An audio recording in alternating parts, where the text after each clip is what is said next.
The pregnancy test landed on my kitchen counter with a plastic clatter that somehow felt louder than thunder. Two pink lines stared back at me like accusatory eyes, and Lena's trembling hands covered her mouth in what I was supposed to believe was shock. "I can't believe this happened," she whispered, tears already forming. "Ethan, I'm so sorry. I know we talked about waiting, but the pill must have failed, or—" I picked up the test, studying those two damning lines. Something cold settled in my chest, a familiar feeling I got when numbers didn't add up in financial reports. The math was wrong here, too. "How long have you known?" I asked quietly. "I just took it this morning. I was late, and I had this feeling." She moved closer, her hand finding my arm. "I know this isn't what we planned, but maybe it's a sign? Maybe we're ready for this step?" Ready, as if an unplanned pregnancy was like choosing a vacation destination. I set the test down carefully, watching her face. Lena was beautiful in that Instagram-perfect way, blonde highlights that cost more than most people's rent, lips always glossed to catch light, every outfit calculated for maximum impact. She'd built her entire identity around being desired, admired, envied, and now she needed something more permanent than likes and follows. "What are you thinking?" she asked, vulnerability creeping into her voice. It was a good performance. I almost believed it myself. "I'm thinking," I said slowly, "that we need to do what's right." Her face lit up like Christmas morning. "Really? You're not angry?" "Angry?" I pulled her into my arms, feeling her relax against me. "Lena, if we're having a baby, then we need to make this official. We should get married." "Oh my God, yes." She pulled back, eyes bright with tears that might have been real. "But what will people think?" "I mean, the timing. Let them think what they want. We know the truth." The irony wasn't lost on me. "We could have a small ceremony. Soon. Before you start showing." "How soon?" The eagerness in her voice confirmed what I already suspected. 6 weeks? 8, at most. We'll need time to plan, but nothing too elaborate." She kissed me then, hard and desperate, like she was sealing a deal, which, I supposed, she was. That night, after she fell asleep beside me, I stared at the ceiling and did calculations. The timing was too convenient. The tear in her birth control pack I'd noticed last month. The sudden interest in my financial portfolio. The way she'd been pushing for commitment ever since her influencer career hit a wall. Lena thought she was playing chess while I played checkers. She had no idea I'd been watching her moves for months, learning the game she thought only she knew how to play. I reached for my phone and sent a text to my cousin Sam. "Need to talk. It's important." Tomorrow, the real game would begin. Chapter 2. Smile for the ring. Sam met me at the coffee shop on 5th Street, the kind of place where medical residents grabbed caffeine between 18-hour shifts. He looked exhausted, scrubs wrinkled, but his eyes sharpened when I explained the situation. "You sure she's lying?" he asked, stirring sugar into black coffee. "Call it intuition." I pulled out my phone, showing him Lena's recent posts. "Look at this timeline. 3 weeks ago, she's posting about wanting to find herself. 2 weeks ago, she's suddenly talking about life changes and new chapters. Yesterday, pregnant." Sam studied the screen. "That's circumstantial." "Maybe.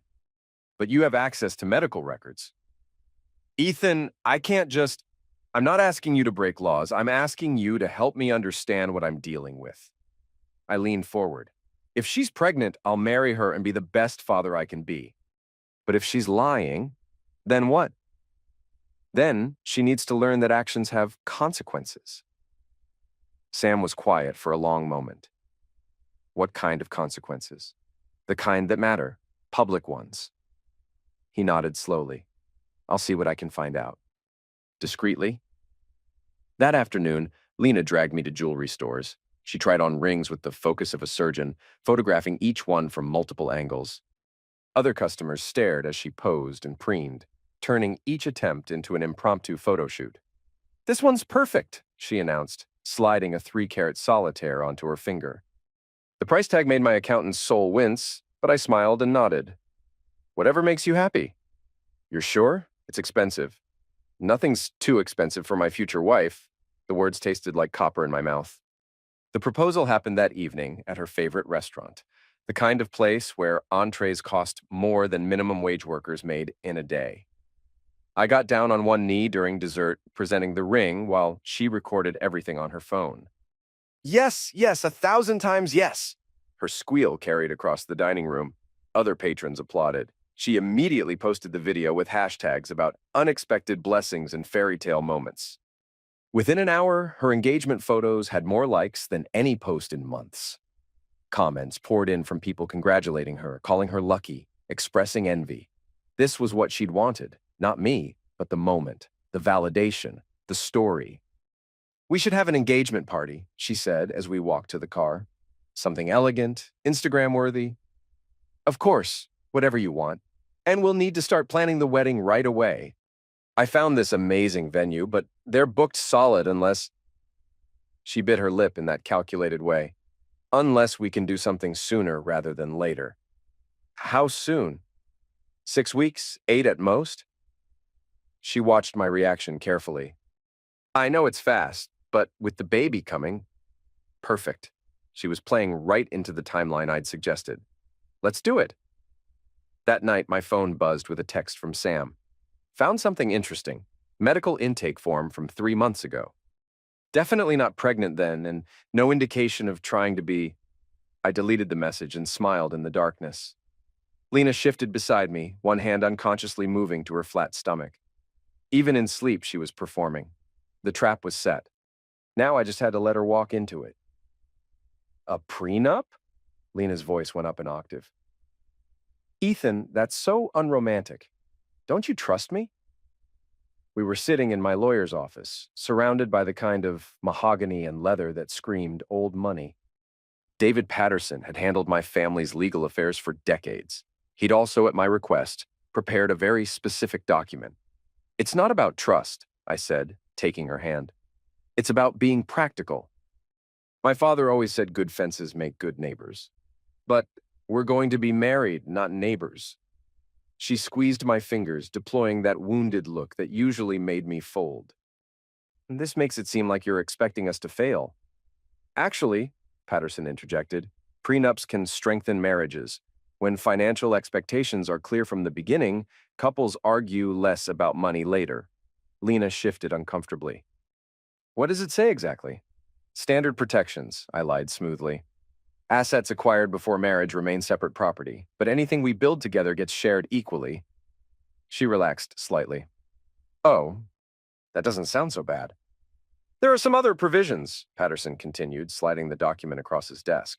Infidelity clauses, abandonment protections, fraud stipulations. Fraud? Lena's laugh sounded forced. What kind of fraud would happen in a marriage? Misrepresentation of assets, hidden debts, false claims about income or employment? Patterson's tone was professionally neutral, but I caught the slight emphasis on false claims. Standard, boilerplate language, really. She flipped through the pages, scanning quickly. Too quickly.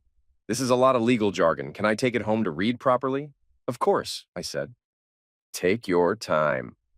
What she didn't know was that Patterson had included watermark technology in the paper itself, invisible to the naked eye, but detectable under UV light.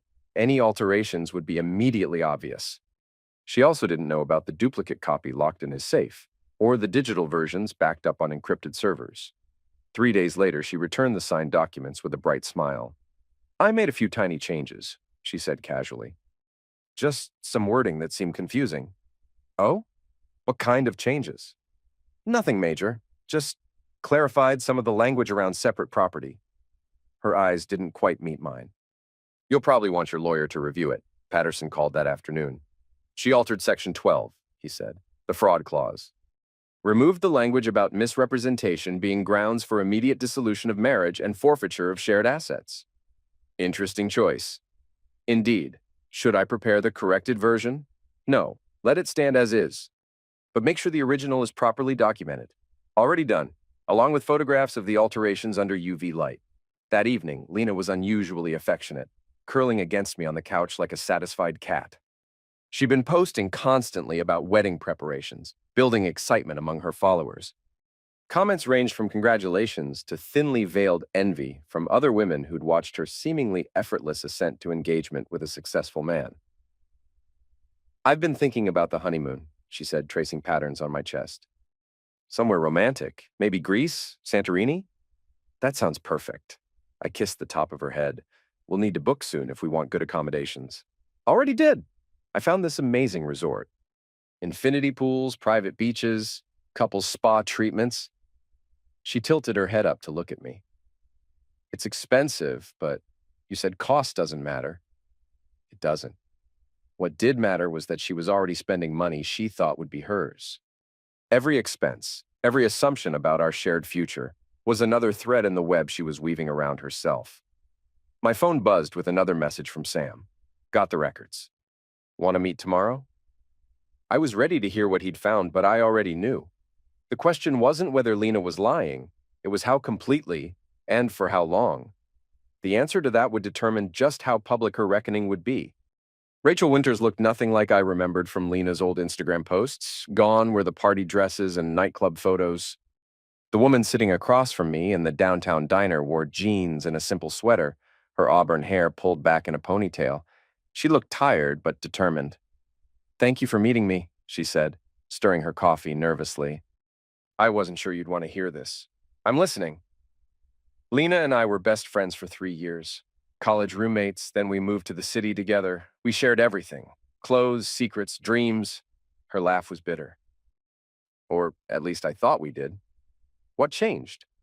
She did. When her follower count started growing, when brands started reaching out, she became different, more calculating. Everything became about the image, the brand, the story she was selling. I waited, letting her find her words. She started dating guys based on their Instagram potential. How they looked in photos, where they could take her, what kind of lifestyle they represented. Rachel pulled out her phone. 6 months ago, she showed me your picture. Said she'd found her golden ticket. My stomach tightened, but I kept my expression neutral. She researched you like a military operation, found out about your job, your income bracket, your family background. She even figured out your coffee shop routine so she could accidentally bump into you. The memory surfaced. Lena spilling her latte on my laptop at Morrison's Coffee, apologizing profusely while dabbing at the screen with napkins. How grateful she'd been when I insisted it was fine. How she'd let me buy her a replacement drink. She planned the whole thing? Down to wearing that specific dress because she'd seen you check out a girl in similar colors the week before. Rachel's voice was flat. She called it strategic positioning. Why are you telling me this? Because when I questioned the pregnancy, she cut me off completely. Said I was jealous, toxic, trying to sabotage her happiness. Rachel pulled up text messages on her phone. But before she blocked me, she let some things slip. She handed me the phone. The conversation was from 2 months ago. Lena, he's being slow about proposing Rachel. Maybe he's not ready. Lena, then I'll make him ready. Rachel, what does that mean?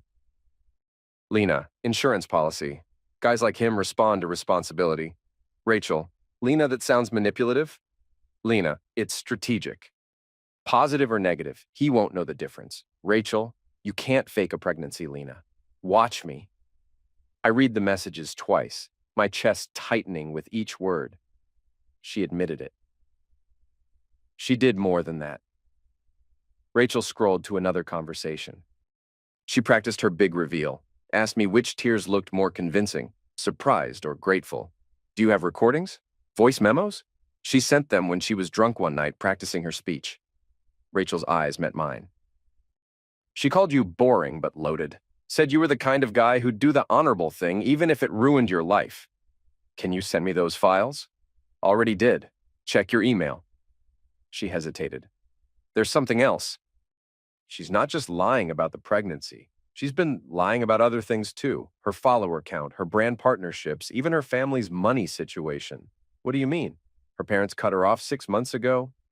Found out she'd been using their credit cards without permission. The whole wealthy socialite thing? It's an act. She's been maxing out cards and taking cash advances to maintain her lifestyle. The pieces clicked into place. The sudden urgency about marriage, the expensive tastes, the way she'd been pushing for joint bank accounts and shared expenses. Why help me? I asked. Because I watched her destroy other people. Her last boyfriend before you? She spread rumors about him being abusive when he broke up with her. Nearly cost him his job. Rachel's jaw tightened. Someone needs to stop her before she ruins more lives. What do you want in return? Justice? And maybe, she paused. Maybe I want to see the look on her face when she realizes not everyone is as naive as she thinks. That evening, I sat in my home office, listening to Lena's voice memos. Her real voice, unfiltered by performance. Talking about me like I was a mark in a con game. Laughing about how easy it was to manipulate nice guys who wanted to believe the best in people. The recordings were damning, but they were also perfect. From upstairs, I could hear her on a video call with someone, probably another influencer friend, discussing wedding dress options and honeymoon wardrobes. Planning our perfect life with money she thought would be ours. I opened a new document on my computer and began typing. If Lena wanted to play games, I'd give her a game worth winning. But she wouldn't be the one holding the cards much longer. The final move was taking shape. Sarah Kim had been my family's physician for 15 years. When I explained what I needed, her professional composure flickered for just a moment. "You're asking me to examine someone who doesn't know she's being examined," she said carefully. "I'm asking you to verify information that will affect major life decisions." I leaned forward in her office chair. "If she's pregnant, I need to know for medical reasons. If she's not, then you need to know for other reasons." Dr. E.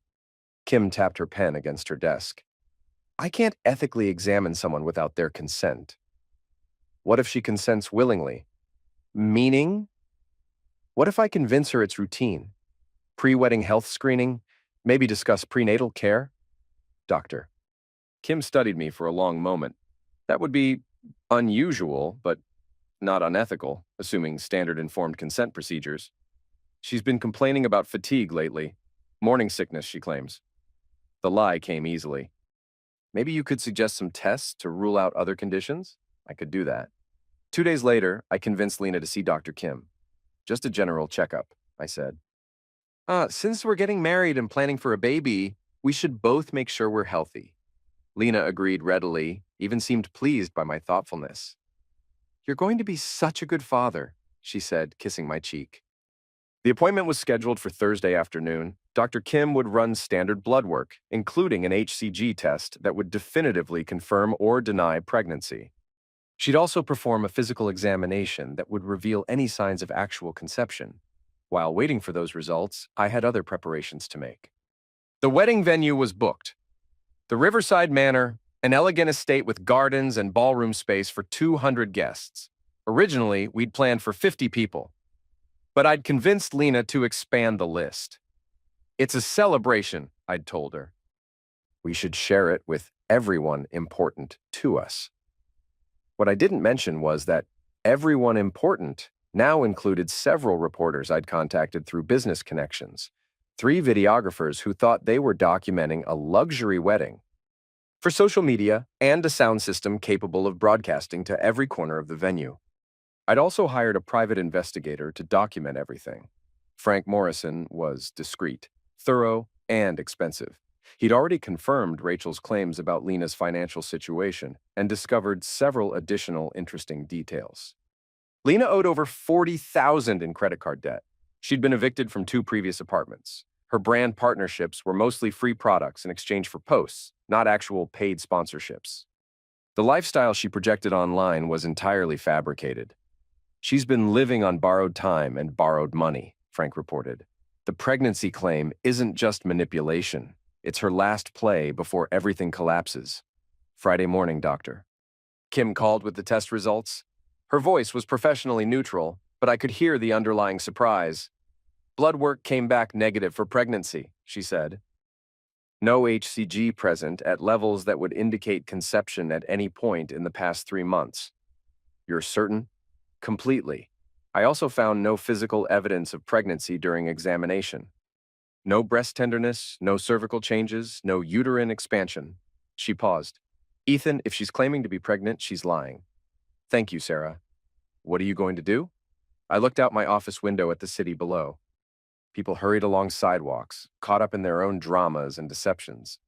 Most of them were probably honest, trying to do right by the people they loved.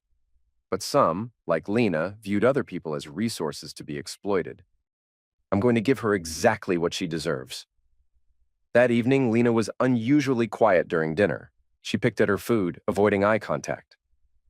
"Everything okay?" I asked. "Just tired. The wedding planning is overwhelming. We could postpone if you need more time." "No." Her response was sharp, almost panicked. No, I want to stick to the timeline. For the baby." She placed her hand on her stomach in that protective gesture I'd seen her practicing in the mirror. Even now, alone with me, she maintained the performance.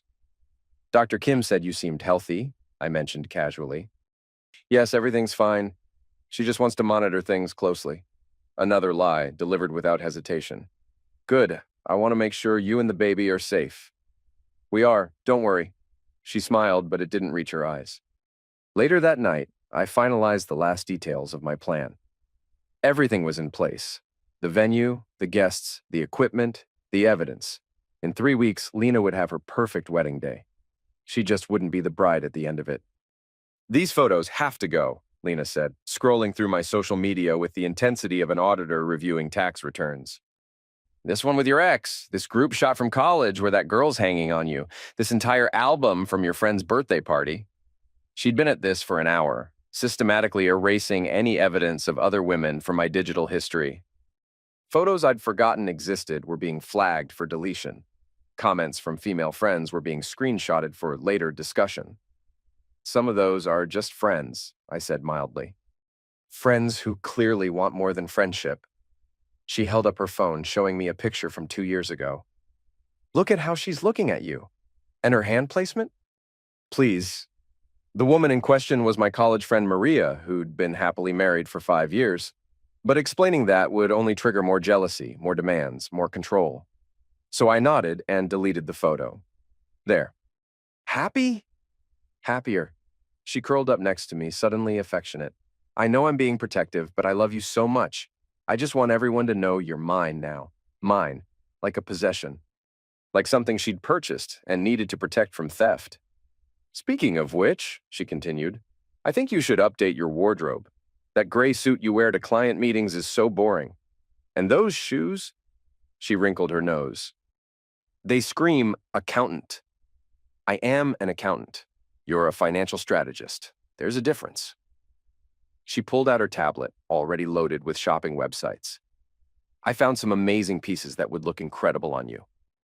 Designer labels, but investment pieces. We can afford it now. We, already spending our theoretical shared money." Over the next few days, she systematically redesigned my appearance. New suits, new shoes, new cologne. Even my haircut got upgraded to a salon that charged more than most people's mortgage payments. The old Ethan, the one who'd existed before Lena, was being methodically erased. In his place was emerging someone who looked like her accessory, polished, expensive, perfectly coordinated with her own carefully curated image. But while she focused on controlling my external presentation, I was working on something much more important. The anonymous letters to her parents had been delivered 3 days ago. Simple, typed notes suggesting they might want to verify their daughter's claims about her pregnancy. I'd included Dr. Kim's clinic information and a suggestion that second opinions were always wise for expectant grandparents. Trevor Moore called his daughter that afternoon. I was in the next room when her phone rang, listening to her side of the conversation. "Dad, that's crazy. Why would someone send you something like that?" Her voice climbed higher. "Of course I'm pregnant. You think I'd lie about something like this?" A pause while he spoke. "No, I don't think I need another test. Dr. Kim already confirmed everything." Another pause, longer this time. "Fine. If it'll make you feel better, I'll get a second opinion. But this is really hurtful, Dad. I can't believe you don't trust me." She hung up and immediately started pacing, chewing her thumbnail, a nervous habit she usually controlled. "Everything all right?" I asked, appearing in the doorway. "Someone sent my parents anonymous letters suggesting I'm not really pregnant." Her laugh was strained. "Can you believe that? Who would do something so cruel?" "That's terrible." "What did they say?" "Just rumors and speculation. Dad wants me to get another test done just to be sure." She looked at me hopefully. "You'll come with me, right? For moral support?" "Of course." She hugged me tightly and I could feel her trembling slightly. The pressure was building. The lies were getting harder to maintain, but she wasn't ready to confess. She was doubling down. That evening, she called her mother, putting the phone on speaker, while she did her nightly skincare routine. I listened from the bedroom. Mom, I'm really hurt by this whole thing. The stress isn't good for the baby. Sweetheart, Diane Moore's voice carried through the speaker. We just want to be sure. These letters mention specific medical details. They seem to know things about your recent doctor visits. What kind of things? Dates, locations, even some test results. It was very specific information. Lena's hands stilled on her face cream. I could see her reflection in the vanity mirror, watching her expression shift from confusion to concern to something approaching panic. That doesn't make sense. How would a stranger know medical details? We're wondering the same thing. That's why we think another test might be wise. Fine, I'll schedule something tomorrow. But this is really upsetting, Mom. I shouldn't have to prove I'm pregnant to my own parents.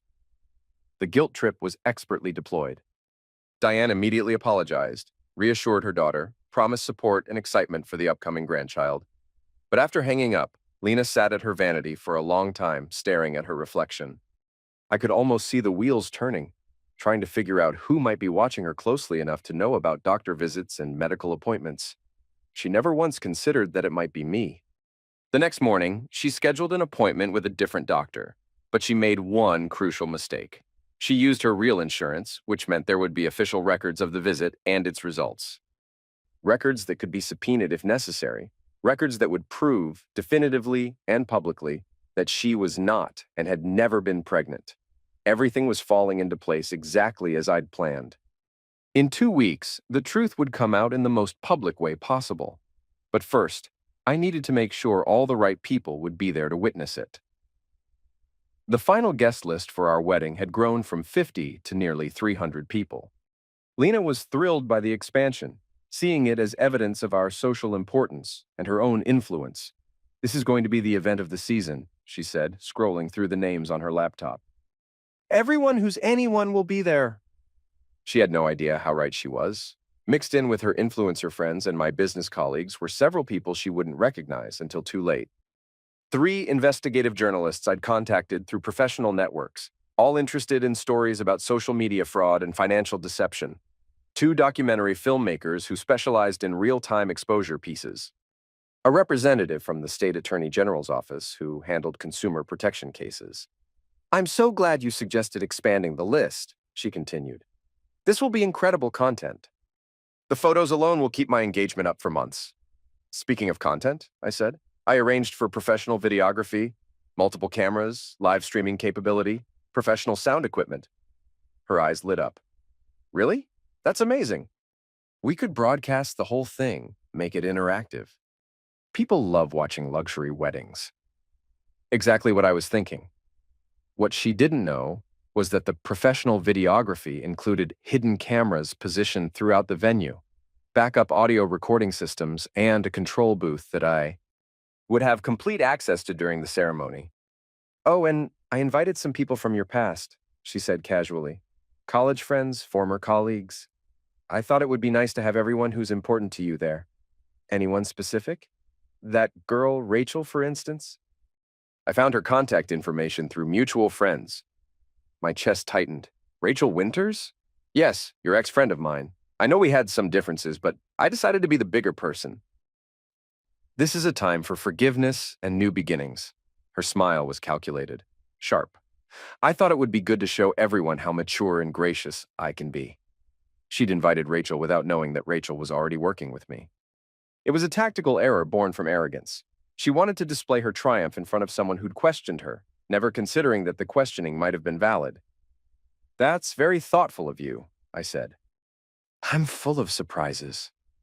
She closed her laptop and moved to the mirror, adjusting her hair. Speaking of which, I have a surprise for the ceremony itself, something that will make it absolutely unforgettable. What kind of surprise? You'll see. But trust me, everyone will be talking about our wedding for years. She was right about that, but not in the way she imagined. That afternoon, I met with the videography team at the venue. The Riverside Manor was even more perfect than I'd hoped. Multiple entry and exit points, excellent acoustics, and a layout that would make it impossible for anyone to leave quietly once things began. You want cameras here, here, and here, I told the lead technician, pointing to strategic positions around the altar. And I want the main screen visible from every seat. That's a lot of coverage for a wedding. It's a special occasion. What about audio? You mentioned needing playback capability? High-quality speakers positioned for optimal sound distribution. And I'll need control access during the ceremony. He looked puzzled but professional. You're paying for it. We'll set up whatever you want. The sound system installation took 2 days. When it was finished, I tested it personally, playing various audio files to ensure clarity and volume. Every word would be heard clearly, even in the back rows. The night before our final dress rehearsal, I received a call from Frank Morrison, my private investigator. I found something interesting, he said. Your fiancée has been in contact with 3 different lawyers in the past week. What kind of lawyers? Divorce attorneys. Seems she's already planning her exit strategy. The irony was perfect. While I was preparing to expose her lies, she was preparing to profit from them. Even after marriage, she was planning to manipulate the system, probably claiming irreconcilable differences or mental cruelty to maximize her settlement. There's more, Frank continued. She's also been meeting with a publicist, someone who specializes in crisis management for social media personalities. She's expecting problems? Either that or she's planning to create some. The publicist handles damage control for influencers who get caught in scandals. I thanked Frank and hung up, then sat in my home office looking out at the city lights. Tomorrow was the rehearsal. The day after that was the wedding. Everything was in place, every contingency planned for. Lena thought she was marrying a successful but naive man she could control and eventually divorce for profit. She had no idea she was walking into the most public reckoning of her life. But first, there was one more person I needed to talk to. The rehearsal dinner was everything Lena had dreamed of. Elegant, expensive, and extensively documented. She'd hired a separate photographer just for the pre-wedding events, ensuring every moment was captured for her social media empire. To Ethan and Lena, my father raised his glass. May your marriage be everything you both deserve. The toast was perfectly innocuous, but I caught the slight emphasis on deserve. My father was a shrewd man who'd built his business by reading people accurately. He'd never said anything directly about Lena, but his careful neutrality spoke volumes. Thank you, Mr. Voss, Lena replied, beaming. I promise to make your son very happy. Around the table, family and friends echoed the sentiment. Sam sat near the end, looking uncomfortable but playing his part. Rachel was at the adjoining table, having accepted Lena's invitation with gracious surprise. After dinner, while Lena held court with her photographer and a group of admiring friends, I pulled Sam aside. Everything ready for tomorrow? I asked quietly. He nodded, patting his jacket pocket. USB drive with all the audio files, medical records, financial documents, plus the sealed envelope for her parents. Where will you be sitting? 3rd row, center. I'll have clear sight lines to both the altar and the control booth. And you're sure about the timing? Ethan, his voice was serious. Are you absolutely certain you want to do this? Once it starts, there's no going back. I looked across the room at Lena, who was posing for photos with her bridesmaids. She'd arranged them by height and color coordination, turning even friendship into a visual composition for her brand. Everything was performance. Everything was calculated. She made her choice months ago, I said. Tomorrow, she lives with the consequences. The evening wound down with more toasts, more photos, more promises of eternal happiness. Lena's parents seemed genuinely excited about becoming grandparents. Her friends competed to give the most touching speeches about true love and fairy tale endings.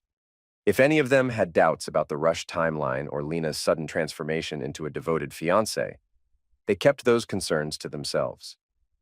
Later, at home, Lena was unusually reflective as she removed her makeup.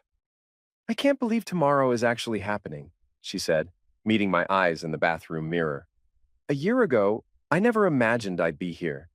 Where did you imagine you'd be? Honestly? Probably still struggling to build my brand, still worried about money, still wondering if I'd ever find someone who really got me. She turned to face me. You saved me, you know that? Saved you from what? From becoming someone I didn't want to be. Someone desperate and manipulative, willing to do anything to get ahead. Her laugh was soft, almost sad. I was heading down that path, making bad choices, but meeting you changed everything. The confession was beautifully delivered, perfectly timed to elicit maximum emotional response. If I hadn't known the truth, I might have been moved by her apparent vulnerability. Instead, I kissed her forehead and whispered, "Tomorrow will be perfect." She fell asleep easily, one hand resting on her stomach in that practiced gesture.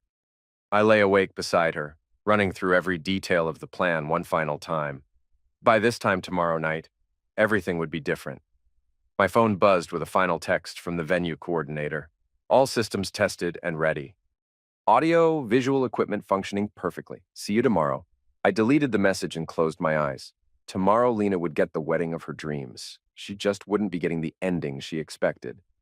The morning sun streamed through the windows of the bridal suite at Riverside Manor, illuminating Lena in what she clearly considered her most photogenic light. She'd been awake since 5 a.m., directing her hair and makeup team with the precision of a military commander. "The lighting needs to hit from this angle," she instructed the photographer, turning her face slightly. "And make sure you get the ring in every shot. The sparkle is incredible in natural light." Her bridesmaids fluttered around her like colorful butterflies, each one perfectly styled to complement rather than compete with the bride. Lena had chosen them carefully, attractive enough to make good photos, but not so stunning as to overshadow her moment. "You look absolutely radiant," her maid of honor gushed. "Pregnancy suits you." Lena's hand moved to her stomach in that now familiar gesture. "I feel like I'm glowing from the inside out." From my position in the groom's suite across the hall, I could hear every word through the thin walls. My own preparation was simpler: shower, shave, dress, wait. My groomsmen were making small talk about sports and work, oblivious to what was coming. Only Sam seemed tense, checking his phone repeatedly and avoiding eye contact. "Nervous?" my brother asked, adjusting his tie. "Just ready to get started," I replied. At 11 a.m., the guests began arriving. Through my window, I watched luxury cars dropping off Lena's influencer friends, all dressed to be photographed and tagged. My business colleagues arrived in more subdued vehicles, looking slightly puzzled by the circus atmosphere but willing to participate. Rachel entered with a group of college friends, her expression carefully neutral. She caught my eye through the window and gave the slightest nod. Everything was in position. At 11:30, I received a text from an unknown number. "Change of plans. Need to talk before ceremony. L." I showed the message to Sam, who frowned. "Think she's getting cold feet?" "No, she's getting suspicious." 5 minutes later, Lena appeared at my door, still in her robe but with full hair and makeup. Her bridesmaids hovered behind her, looking uncertain. "We need to talk," she said, her voice tight. "Isn't it bad luck to see each other before the ceremony? This is more important than superstition." She pushed into the room, forcing my groomsmen to step aside. "Someone called my parents this morning. Anonymous tip about medical records." "What kind of tip?" "They suggested my parents request copies of all my recent medical files. Dad's actually considering it." Her laugh was strained. "Can you believe that? On our wedding day?" "That's terrible timing." "It gets worse. The caller knew specific details about my doctor visits, times, locations, even what tests were supposedly run." Her eyes searched my face. "How would a stranger know those things?" "Maybe it's not a stranger." "What do you mean?" "Maybe it's someone who has access to that information. Someone who's been watching you closely." She went very still. "Watching me how?" "I don't know, Lena. But if someone's trying to sabotage our wedding, we should postpone until we figure out what's happening." "No!" Her response was sharp, almost panicked. "We can't postpone." "Everything's arranged. Everyone's here. The venue is paid for. The money doesn't matter if something's wrong." "Nothing's wrong." She grabbed my hands, her grip surprisingly strong. "I'm pregnant with your child. I love you, and we're getting married today. Don't let some jealous person ruin the best day of our lives." She was good. Even knowing what I knew, there was something compelling about her desperation, her apparent vulnerability. But desperation makes people sloppy, and I could see the cracks in her performance. "Of course," I said, pulling her into my arms. "You're right, this is our day." She relaxed against me, and I felt her calculating the angles, weighing risks and benefits. She decided to push forward because the alternative, canceling the wedding, would mean losing everything she'd worked for. "I love you so much," she whispered. "I love you too," I replied, and felt nothing at all.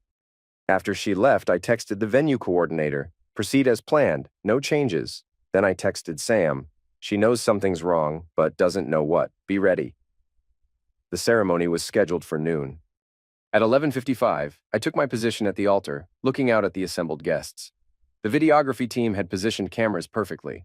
The sound system hummed quietly, ready for activation.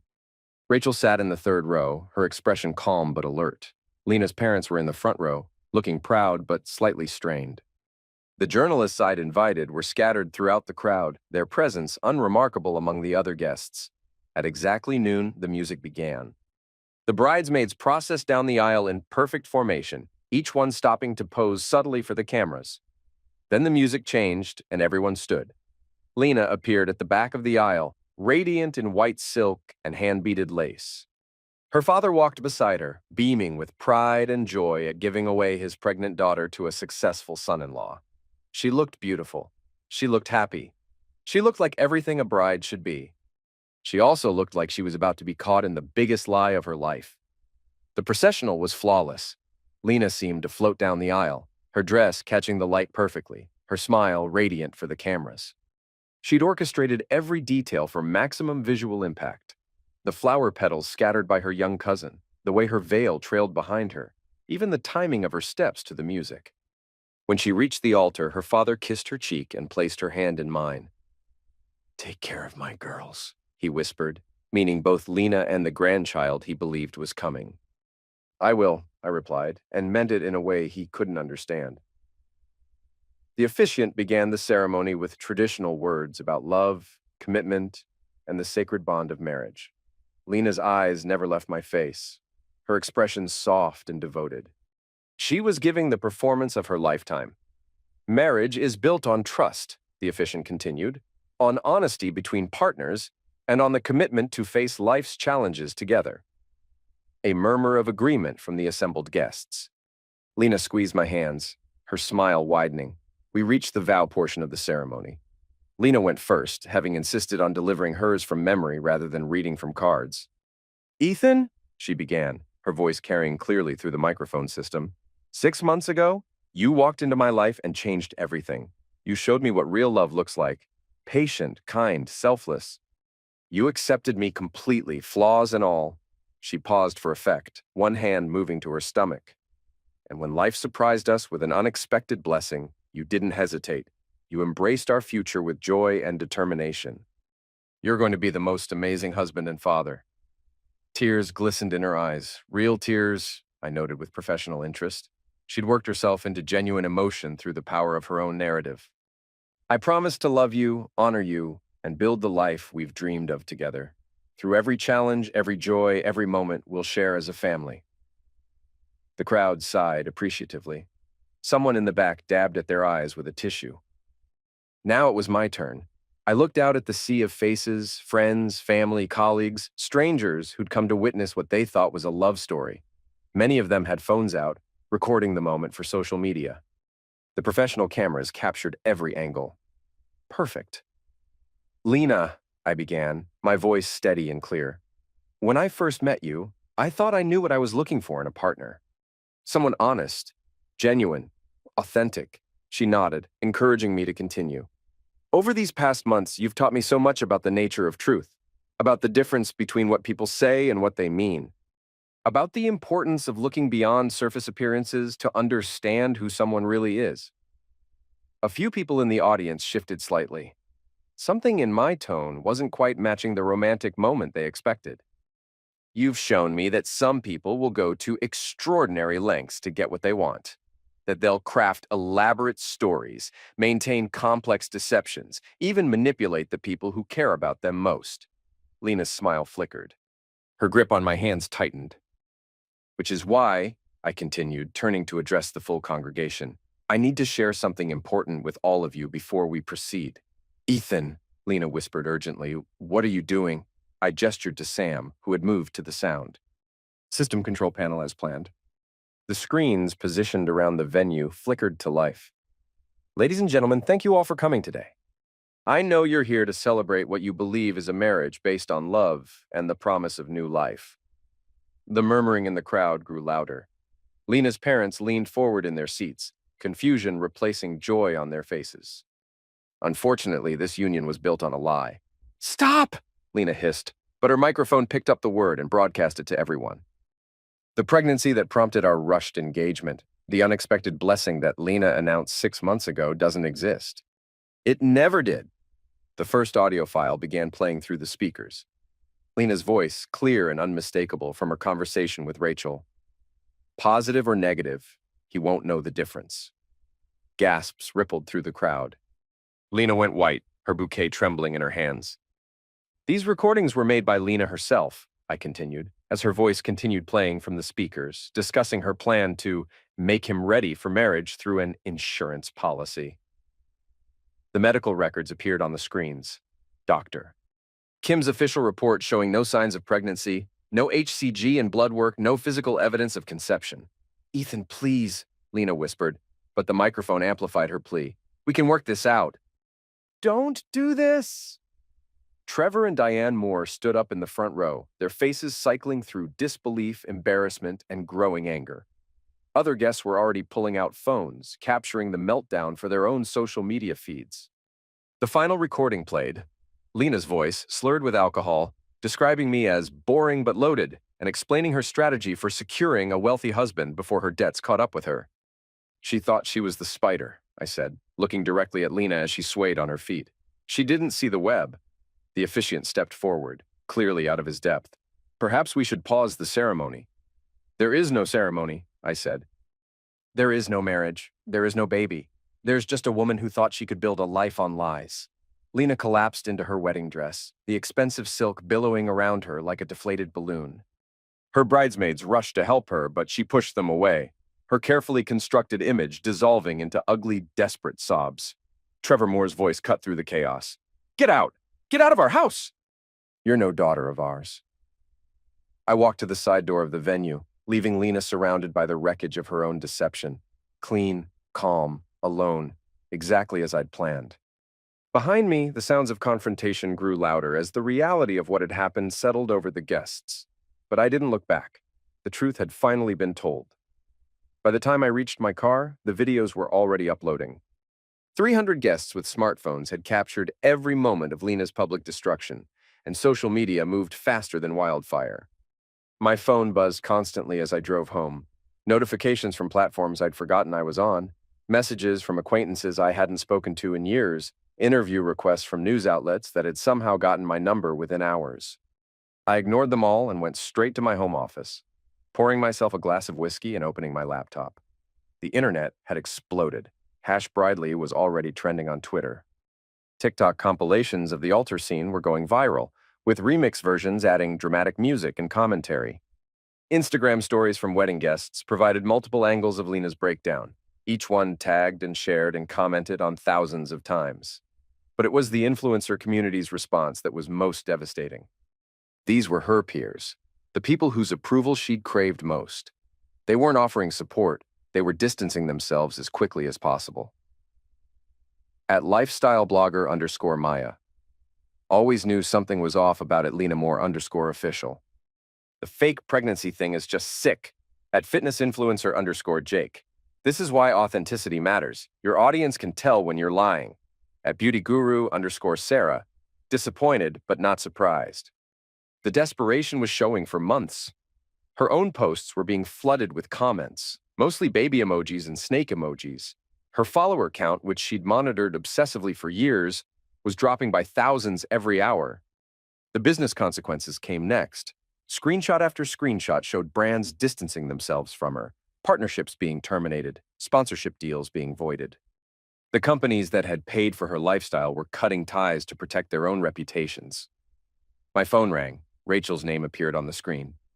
Holy shit, Ethan, she said without preamble. I can't believe you actually did it. How's she taking it?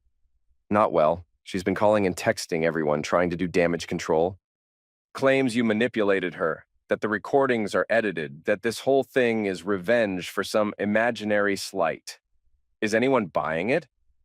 Are you kidding? There's too much evidence. Plus, people are coming forward with their own stories now. Remember that guy she dated before you? He's giving interviews about how she tried to destroy his reputation when he broke up with her. Through my window, I could see news vans starting to gather on the street. Word had gotten out about my address somehow. Rachel, I need to ask you something. What? Are you planning to write about this? The book deal you mentioned? She was quiet for a moment. I've been thinking about it. There's definitely interest from publishers, but I wanted to talk to you first. Write it. Tell the whole truth. Everything. Even your part in planning all this? Especially that. People should understand that actions have consequences, even for people who think they're untouchable. After hanging up with Rachel, I spent the rest of the afternoon monitoring the fallout. The story had legs. It combined social media culture, relationship drama, and the kind of public humiliation that people couldn't look away from. News outlets were picking it up, adding context about influencer culture and fake lifestyle branding. Academic experts were weighing in on social media manipulation and parasocial relationships. The wedding had become a case study in real time. As evening approached, the crowd outside my house grew larger.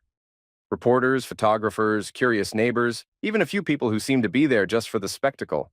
I closed the blinds and poured another whiskey. Tomorrow I'd have to deal with the media attention, the legal implications, the professional consequences. But tonight, I just wanted to sit in the quiet and process what had happened. My phone buzzed with one final notification, a voicemail from an unknown number. I almost didn't listen to it, but curiosity won. Ethan, it's me. Lena's voice was hoarse, broken. I know you probably won't listen to this, but I had to try. I'm sorry for everything. The pregnancy, the lies, the manipulation. You were right about me. A pause filled with shaky breathing. I know you'll never forgive me, and I don't deserve it anyway. But I want you to know that some of it was real. My feelings for you, the way you made me feel safe and valued, that wasn't fake. I just didn't know how to be worthy of it without lying. Another pause. I'm leaving town tomorrow. My parents won't see me, my friends won't answer my calls, and my career is over. I guess this is what I get for thinking I could build a life on deception.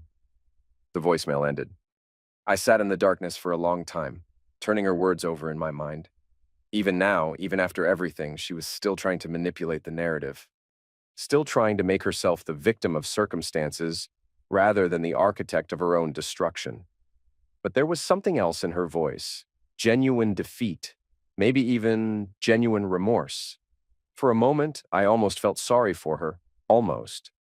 Then I remembered her laughing with Rachel about how easy it was to fool nice guys who wanted to believe the best in people. I remembered her calculating which lies would be most effective, which tears would be most convincing.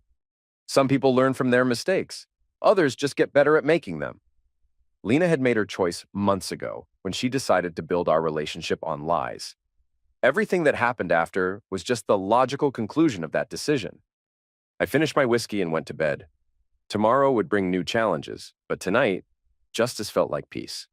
3 weeks later, I sat in my new office in Portland, Oregon, watching the rain streak down the windows. The move had been planned for months, a fresh start in a new city, away from the media circus that had consumed my life since the wedding. The story had the legs that kept running. Lena's public destruction had spawned documentaries, think pieces, and endless social media analysis. She'd become a cautionary tale about influencer culture, about the dangers of building identity on deception, about what happens when reality collides with carefully curated image. I'd given exactly 3 interviews, one to a financial news outlet about protecting assets in relationships, one to a legal publication about prenuptial agreements, and one to a documentary filmmaker who was exploring social media manipulation. In each case, I'd been measured, factual, and unemotional. The narrative that emerged painted me as either a methodical genius or a cold-hearted manipulator, depending on who was telling the story. I didn't care much either way. The truth was simpler. I'd been a man who discovered his fiancée was lying to him and decided she should face the consequences of that choice. My phone buzzed with a text from Rachel. Book deal finalized. The Perfect Lie, Inside an Influencer's Web of Deception comes out next spring. Thanks again for your cooperation. She'd interviewed me extensively for the book, diving deep into the psychology of the situation, the planning process, the ethical questions raised by public exposure versus private confrontation. It would be thorough, unflinching, and probably controversial. I was fine with that. The truth should be controversial when it challenges people's assumptions about trust, relationships, and the consequences of deception. Another text came in, this one from Sam. Lena tried to contact me yesterday, wanted to know how to reach you. I wasn't surprised.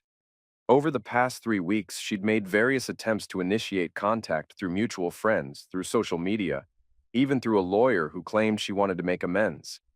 I'd ignored them all. What could she possibly say that would matter now? That she was sorry? That she'd learned from her mistakes? That she deserved a second chance? Some actions don't get second chances. Some lies are too fundamental to forgive. Some people reveal their true character so completely that no amount of remorse can rebuild trust. I typed back to Sam, delete the message, don't engage. That evening, I did something I'd avoided for weeks. I checked Lena's social media. Her Instagram account was still active, but transformed. Gone were the luxury lifestyle posts, the carefully staged photos, the aspirational content that had defined her brand. Instead, there were long text posts about learning from mistakes, about the dangers of living for external validation, about the importance of authenticity. Her follower count had stabilized at about 10% of what it had been before the wedding. The comments were a mix of sympathy from people who believed in redemption and ongoing mockery from those who saw her attempt at rebranding as just another form of manipulation. I couldn't tell which group was right, and I realized I didn't care. There was one final piece of business to handle. I opened my laptop and began typing. A statement on recent events. Over the past month, I've received numerous requests for comment on the circumstances surrounding my canceled wedding to Lena Moore. While I've generally preferred to let the facts speak for themselves, I believe one final statement is warranted.